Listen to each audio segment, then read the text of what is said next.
Cops say Melissa Silvera's murder probe is sensitive.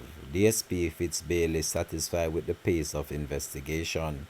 Hi again and welcome. This is Links 007 TV News Report, and we'll be right back with the full details to come. Welcome to Links 007 TV News Report, providing you with the best in local and international news updates.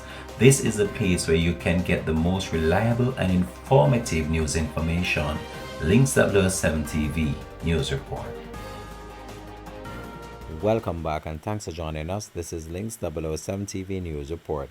The police say they are satisfied with the pace at which they probe in the ongoing investigation into the murder of Melissa Silvera, the wife of former Member of Parliament Julian Silvera, who represented the People's National Party.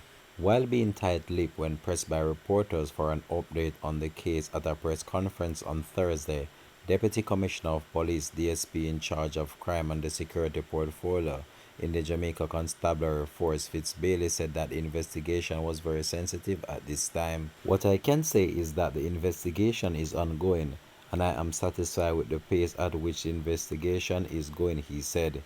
It's a very sensitive investigation and I don't wish to get involved in divulging too much details, but I am satisfied with the pace at which it is going, Bailey stated. He also shared that he received an update on the case on Wednesday, but he opted not to disclose any information regarding the update. However, the Deputy Commissioner of Police promised that at an appropriate time, the police will release information regarding the case.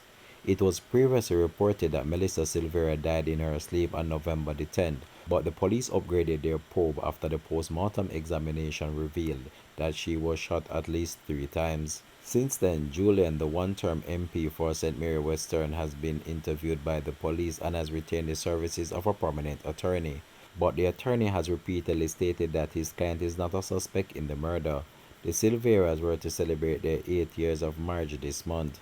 Links 007 TV will continue to track this story and have more details to come on this in a later newscast. Thanks for watching.